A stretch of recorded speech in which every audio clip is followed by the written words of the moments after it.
ನಮಸ್ತೆ ವೀಕ್ಷಕರೇ, P R ಅಕಾಡೆಮಿಗೆ ಸ್ವಾಗತ. ನೀವೇನಾದರೂ ಸರ್ಕಾರಿ ಹುದ್ದೆಯನ್ನು ಹುಡುಕ್ತಾ ಇದ್ದೀರಾ ಅಂತ ಹೇಳಿದ್ರೆ ಇದೊಂದು ಸುವರ್ಣ ಅವಕಾಶ ಆಗಿದೆ. ಇದು ಯಾವ ಸರ್ಕಾರಿ ಹುದ್ದೆ, ಹೇಗೆ ಅರ್ಜಿಯನ್ನು ಹಾಕ್ಕೋಬೇಕು, ವಯೋಮಿತಿ, ಡೀಟೇಲ್ಸ್, ಎಜುಕೇಷನ್, ಕ್ವಾಲಿಫಿಕೇಷನ್ ಎಲ್ಲದರ ಬಗ್ಗೆ ಸಂಪೂರ್ಣ ಮಾಹಿತಿಯನ್ನು ನಿಮಗೆ ತಿಳಿಸ್ಕೊಡ್ತೀವಿ. ವಿಡಿಯೋನ ಕೊನೆ ತನಕ ನೋಡಿ.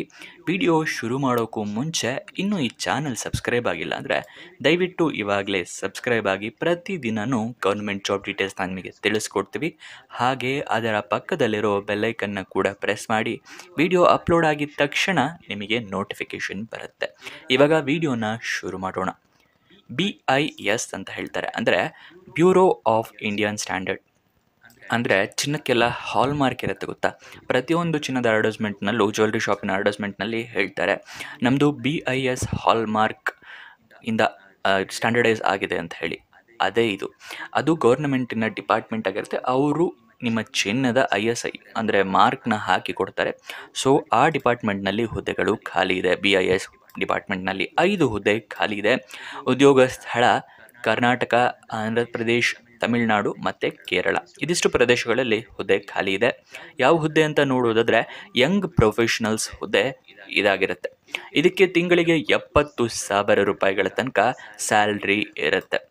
ಗೊತ್ತಾಯ್ತಲ್ವಾ. ನೆಕ್ಸ್ಟು ನಿಮಗೆ ಅರ್ಜಿಯ ಶುಲ್ಕವನ್ನು ತಿಳಿಸ್ಕೊಡ್ತೀನಿ, ಏನಿರುತ್ತೆ ಅರ್ಜಿ ಶುಲ್ಕ ಅಂತ ಹೇಳಿ.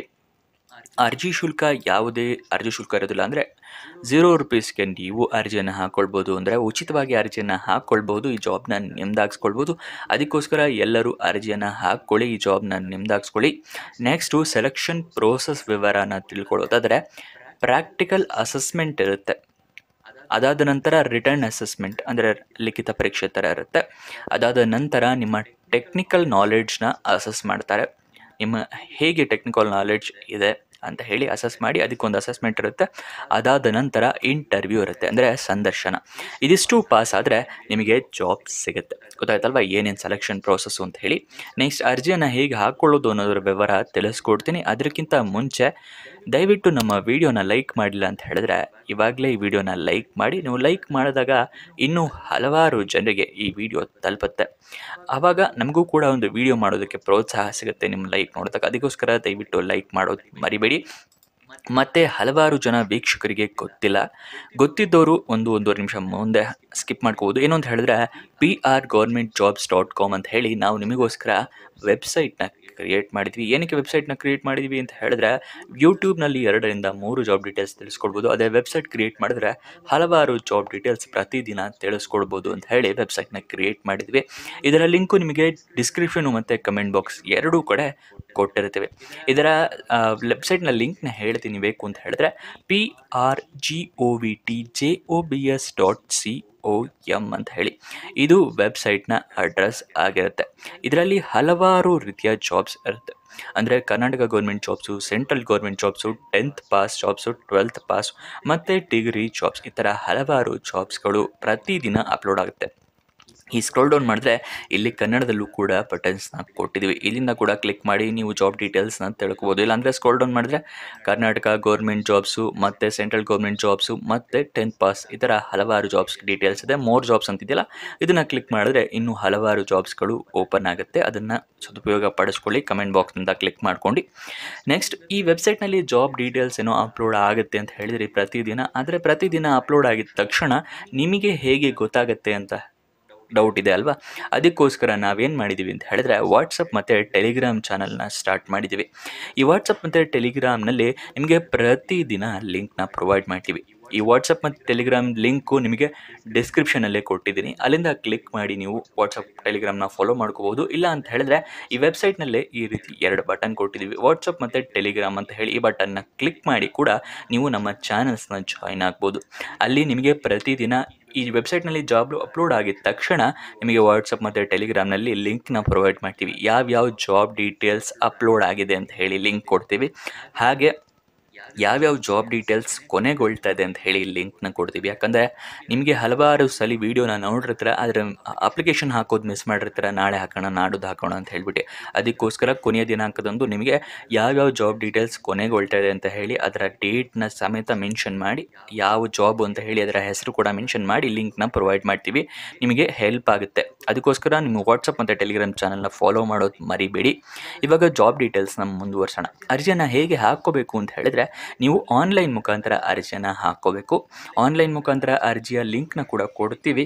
ಅದಕ್ಕಿಂತ ಮುಂಚೆ ದಯವಿಟ್ಟು ಒಂದು ನೆನ್ಪಿಟ್ಕೊಳ್ಳಿ, ಪ್ರತಿಯೊಂದು ಜಾಬಿಗೂ ಕೂಡ ನೀವು ನೋಟಿಫಿಕೇಷನ್ ಓದ್ಕೊಳ್ಲೇಬೇಕು. ಏನೇನು ಎಲಿಜಿಬಿಲಿಟಿ ಕ್ರೈಟೀರಿಯಾ ಇದೆ ಅಂತ ತಿಳ್ಕೊಬೇಕು. ಇಲ್ಲ ಅಂತ ಹೇಳಿದ್ರೆ ನಿಮ್ಮ ಅರ್ಜಿ ರಿಜೆಕ್ಟ್ ಆಗೋ ಚಾನ್ಸಸ್ ಜಾಸ್ತಿ ಇರುತ್ತೆ, ಎಲಿಜಿಬಿಲಿಟಿ ಕ್ರೈಟೀರಿಯಾ ಗೊತ್ತಿರಲಿಲ್ಲ ಅಂತ ಹೇಳಿದ್ರೆ. ಇದು ನೋಟಿಫಿಕೇಷನ್ ಸಂಪೂರ್ಣ ಓದಿದ ನಂತರ ಅರ್ಜಿಯನ್ನು ಹಾಕ್ಕೊಳ್ಳಿ. ಈ ನೋಟಿಫಿಕೇಷನ್ ಲಿಂಕ್ನ ಕೂಡ ನಿಮಗೆ ತಿಳಿಸ್ಕೊಡ್ತೀವಿ, ಡೌನ್ಲೋಡ್ ಮಾಡೋದು ಕೂಡ ಹೇಳ್ಕೊಡ್ತೀವಿ.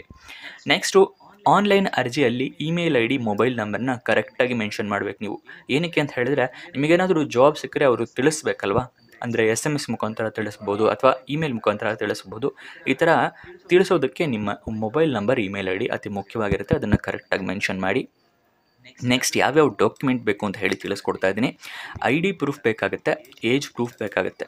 ID ಪ್ರೂಫ್ ಅಂದರೆ ಏನು ಅಂತ ಕೆಲವೊಬ್ರಿಗೆ ಗೊತ್ತಿಲ್ಲ, ಅಂದರೆ ತಿಳಿಸ್ಕೊಡ್ತೀನಿ. ಫೋಟೋ ಇರುವಂತಹ ID ಪ್ರೂಫ್ ಬೇಕಾಗುತ್ತೆ. ಅಂದರೆ ಎಲ್ಲ ID ಪ್ರೂಫ್ನಲ್ಲೂ ಫೋಟೋ ಇರೋದಿಲ್ಲ. ನಿಮಗೆ ಆಧಾರ್ ಕಾರ್ಡಲ್ಲಿರುತ್ತೆ, ಪಾನ್ ಕಾರ್ಡಲ್ಲಿರುತ್ತೆ. ಇಂಥ ಡಾಕ್ಯುಮೆಂಟ್ಸ್ನ ಇಟ್ಕೊಳ್ಳಿ, ಗೊತ್ತಾಯ್ತಲ್ವಾ. ನೆಕ್ಸ್ಟು, ಕ್ವಾಲಿಫಿಕೇಷನ್ಗೆ ನಿಮ್ಮ ಮಾರ್ಕ್ಸ್ ಕಾರ್ಡು, ಸರ್ಟಿಫಿಕೇಟ್ಸ್ ಎಲ್ಲದೂ ರೆಡಿ ಇಟ್ಕೊಂಡಿರಿ. ರೆಸ್ಯೂಮೇ ಇಟ್ಕೊಂಡಿರಿ, ಅರ್ಜಿಯಲ್ಲಿ ಕೇಳಿದರೆ ಅಟ್ಯಾಚ್ ಮಾಡಬಹುದು.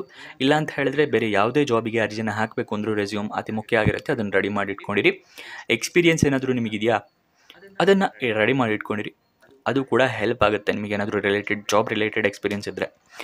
ನೆಕ್ಸ್ಟು, ಅಪ್ಲಿಕೇಶನ್ ಎಲ್ಲ ಫಾರಮ್ನ ಫಿಲಪ್ ಮಾಡೋಕ್ಕೂ ಮುಂಚೆ ಎಲ್ಲ ಡಾಕ್ಯುಮೆಂಟ್ಸ್ ರೆಡಿ ಇಟ್ಕೊಳ್ಳಿ. ಮತ್ತು ಎಲ್ಲ ಡಾಕ್ಯುಮೆಂಟ್ಸ್ದು ಕೂಡ ನಿಮ್ಮ ಹತ್ತಿರ ಸ್ಕ್ಯಾನರ್ಡ್ ಕಾಪೀಸ್ ಇರಬೇಕು. ಏನಕ್ಕೆ ಅಂತ ಹೇಳಿದ್ರೆ, ಸ್ಕ್ಯಾನರ್ಡ್ ಕಾಪೀಸ್ ಇದ್ದರೆ ತಾನೇ ಆನ್ಲೈನಲ್ಲಿ ಅರ್ಜಿ ಹಾಕೊಳ್ಳೋಕ್ಕಾಗೋದು. ಪ್ರಿಂಟೌಟ್ ತೊಗೊಂಡ್ರೆ ಆನ್ಲೈನಲ್ಲಿ ಹೇಗೆ ಅರ್ಜಿ ಹಾಕ್ತೀರಾ ಅಲ್ವಾ, ಅದಕ್ಕೋಸ್ಕರ ಮೊಬೈಲ್ನಲ್ಲೇ ಅರ್ಜಿಯನ್ನು ಹಾಕ್ಕೊಳ್ತೀರಾ ಅಂತ ಹೇಳಿದರೆ ಅದನ್ನು ಕೂಡ ಮಾಡ್ಬೋದು.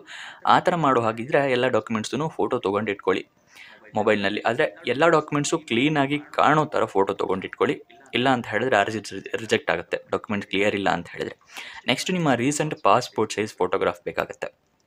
ಇದೆಲ್ಲ ಆದಮೇಲೆ ಅಪ್ಲಿಕೇಶನ್ ಫಿಲ್ ಮಾಡಿದ್ಮೇಲೆ ಎಲ್ಲ ಡೀಟೇಲ್ಸ್ ಕರೆಕ್ಟ್ ಇದೆಯಾ ಚೆಕ್ ಮಾಡಿ ಸಬ್ಮಿಟ್ ಬಟನ್ನ ಕ್ಲಿಕ್ ಮಾಡಿ. ಸಬ್ಮಿಟ್ ಬಟನ್ನ ಕ್ಲಿಕ್ ಮಾಡಿದ ನಂತರ ಅಪ್ಲಿಕೇಶನ್ ಅಥವಾ ರೆಫರೆನ್ಸ್ ನಂಬರ್ ಏನಾದರೂ ಬಂದರೆ ಅದನ್ನು ಬರೆದಿಟ್ಕೊಳ್ಳಿ, ನಿಮ್ಮ ಫ್ಯೂಚರ್ ರೆಫರೆನ್ಸಿಗೆ ಬೇಕಾಗುತ್ತೆ.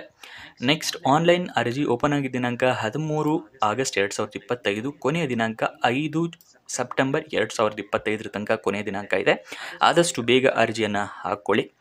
ಅಪ್ಲಿಕೇಶನ್ ಓಪನ್ ಆಗಿದ್ದ ದಿನಾಂಕ, ಕೊನೆಯ ದಿನಾಂಕ ತಿಳಿಸ್ಕೊಟ್ಟೆ. ಇವಾಗ ಅಫಿಷಿಯಲ್ ನೋಟಿಫಿಕೇಷನ್ ಅಂತ ತಿಳಿಸ್ಕೊಡ್ತಾ ಇದ್ದೀನಿ. ಈ ಜಾಬ್ನ ಲಿಂಕ್ ನಿಮಗೆ ಡಿಸ್ಕ್ರಿಪ್ಷನ್ ಮತ್ತು ಕಮೆಂಟ್ ಬಾಕ್ಸ್ನಲ್ಲಿದೆ. ಕಮೆಂಟ್ ಬಾಕ್ಸ್ನಲ್ಲಿ 2ನೇ ಲಿಂಕ್ ಇದೆಯಲ್ಲ, ಅದನ್ನು ಕ್ಲಿಕ್ ಮಾಡಿ ಈ ಪೇಜ್ ಓಪನ್ ಆಗುತ್ತೆ. ಫುಲ್ಲು ಸ್ಕ್ರೋಲ್ ಡೌನ್ ಮಾಡಿ ಕೆಳಗಡೆ ಬಂದರೆ ಇಲ್ಲಿ ಅಫಿಷಿಯಲ್ ನೋಟಿಫಿಕೇಷನ್ PDF ಅಂತಿದೆಯಲ್ಲ, ಇದನ್ನು ಕ್ಲಿಕ್ ಮಾಡಿ ನಿಮಗೆ ನೋಟಿಫಿಕೇಷನ್ ಓಪನ್ ಆಗುತ್ತೆ. ಇಲ್ಲಿ ಸ್ಕ್ರೋಲ್ ಡೌನ್ ಮಾಡಿದರೆ ಎಲ್ಲ ಡೀಟೇಲ್ಸ್ನ ನೀವು ತಿಳ್ಕೋಬಹುದು, ಗೊತ್ತಾಯ್ತಲ್ವಾ. ಇಲ್ಲಿ ಫಸ್ಟು ಹಿಂದಿನಲ್ಲಿರುತ್ತೆ, ಅದಾದ ನಂತರ ಸ್ಕ್ರೋಲ್ ಡೌನ್ ಮಾಡಿದ್ರೆ ನಿಮಗೆ ಇಂಗ್ಲೀಷ್ನಲ್ಲೂ ಕೂಡ ಸಿಗುತ್ತೆ. ಜಾಬ್ ಡೀಟೇಲ್ಸ್ ಇಂಗ್ಲೀಷ್ನಲ್ಲೂ ಕೂಡ ತಿಳ್ಕೊಬಹುದು, ಗೊತ್ತಾಯ್ತಲ್ವಾ. ನೆಕ್ಸ್ಟ್, ಅದರ ಕೆಳಗಡೆನೆ ಆನ್ಲೈನ್ ಅಪ್ಲಿಕೇಶನ್ ಲಿಂಕ್ ಇದೆ, ಅಂದರೆ ಅಪ್ಲೈ ಆನ್ಲೈನ್ ಅಂತಿದೆಯಲ್ಲ, ಅದರ ಪಕ್ಕದಲ್ಲಿ ಲಿಂಕ್ ಕ್ಲಿಕ್ ಮಾಡಿ ನಿಮಗೆ ಅಪ್ಲಿಕೇಶನ್ಗೆ ಕರ್ಕೊಂಡು ಹೋಗುತ್ತೆ. ನೀವೇನಾದರೂ ಮುಂಚೆನೇ ಲಾಗಿನ್ ಆಗಿದ್ದರೆ ಇಮೇಲ್ ID ಅಥವಾ ಮೊಬೈಲ್ ನಂಬರ್ ಕೊಟ್ಟು ಕಂಟಿನ್ಯೂ ಕೊಡಿ. ಇಲ್ಲ ಅಂತ ಹೇಳಿದ್ರೆ ಕ್ರಿಯೇಟ್ ಯುವರ್ BIS ಅಕೌಂಟ್ ಅಂತಿದೆಯಲ್ಲ, ಇದನ್ನು ಕ್ಲಿಕ್ ಮಾಡಿ ಇಲ್ಲಿ ನಿಮ್ಮ ಎಲ್ಲ ಡೀಟೇಲ್ಸ್ನ ಫಿಲಪ್ ಮಾಡಿ ಸೆಟ್ ಕೊಟ್ಟರೆ, ಅಂದರೆ ಎಲ್ಲ ಕೊಟ್ಟರೆ ನಿಮಗೆ ರಿಜಿಸ್ಟರ್ ಆಗುತ್ತೆ. ರಿಜಿಸ್ಟರ್ ಆದ ನಂತರ ನಿಮಗೆ ಅಪ್ಲಿಕೇಶನ್ ಮುಂಚೆ ಇತ್ತಲ್ಲ ಈ ಥರ ಆನ್ಲೈನ್ ಇಮೇಲ್ ID, ಮೊಬೈಲ್ ನಂಬರ್ನ ಮೆನ್ಷನ್ ಮಾಡಿ ಇಲ್ಲಿ ಕಂಟಿನ್ಯೂ ಕೊಟ್ಟರೆ ನಿಮಗೆ ಅಪ್ಲಿಕೇಶನ್ ಓಪನ್ ಆಗುತ್ತೆ, ಗೊತ್ತಾಯ್ತಲ್ವ. ಅರ್ಜಿಯನ್ನು ಹೇಗೆ ಹಾಕ್ಕೊಳ್ಳೋದು ಅನ್ನೋದು ಕೂಡ ತಿಳಿಸ್ಕೊಟ್ಟಿದ್ದೀವಿ. ಅಫಿಷಿಯಲ್ ವೆಬ್ಸೈಟ್ ಅಡ್ರೆಸ್ ಬೇಕು ಅಂತ ಹೇಳಿದ್ರೆ bis.gov.in, ಇದು ಅಫಿಷಿಯಲ್ ವೆಬ್ಸೈಟ್ನ ಅಡ್ರೆಸ್ ಆಗಿದೆ. ಈ ಅಫಿಷಿಯಲ್ ವೆಬ್ಸೈಟಿಂದ ಕೂಡ ನೀವು ಜಾಬ್ ಡೀಟೇಲ್ಸ್ ತಿಳ್ಕೊಬಹುದು. ಅಲ್ಲಿಂದನೇ ಹೋಗಿ ಅಫಿಷಿಯಲ್ ನೋಟಿಫಿಕೇಷನ್ ಕೂಡ ಡೌನ್ಲೋಡ್ ಮಾಡ್ಕೋಬಹುದು. ನೆಕ್ಸ್ಟ್, ವಯೋಮಿತಿಯ ಡೀಟೇಲ್ಸ್ ತಿಳಿಸ್ಕೊಡ್ತಾ ಇದ್ದೀನಿ. ಮಿನಿಮಮ್ ಮೆನ್ಷನ್ ಮಾಡಿಲ್ಲ ಅವರು, ಮ್ಯಾಕ್ಸಿಮಮ್ ಮೆನ್ಷನ್ ಮಾಡಿದ್ದಾರೆ. 35 ವರ್ಷದವ್ರ ತನಕನೂ ಹಾಕ್ಕೋಬಹುದು ಅರ್ಜಿಯನ್ನು. ನೆಕ್ಸ್ಟು, ಎಜುಕೇಷನ್ ಕ್ವಾಲಿಫಿಕೇಷನ್ ತಿಳ್ಕೊಳ್ಳೋದಾದರೆ BE ಅಥವಾ BTech ಆದವರು ಅರ್ಜಿ ಹಾಕೋಬೋದು. ಇಲ್ಲ ಗ್ರ್ಯಾಜುಯೇಷನ್ MBA ಆದವರು ಕೂಡ ಅರ್ಜಿಯನ್ನು ಹಾಕ್ಕೊಳ್ಬೋದು. ಇದಿಷ್ಟು ಈ ಜಾಬ್ನ ವಿವರ. ನಿಮಗೆ ಏನೇ ಡೌಟ್ಸ್ ಅಥವಾ ಕ್ವಶನ್ಸ್ ಇದ್ರೂ ಕಮೆಂಟ್ ಬಾಕ್ಸ್ನಲ್ಲಿ ಕಮೆಂಟ್ ಮಾಡಿ, ನಾವು ಉತ್ತರ ಕೊಡೋದಕ್ಕೆ ಪ್ರಯತ್ನ ಮಾಡ್ತೀವಿ. ಇನ್ನೊಂದು ಜಾಬ್ ವಿಡಿಯೋ ಜೊತೆ ಸಿಗೋಣ. ಬಾಯ್ ಬಾಯ್.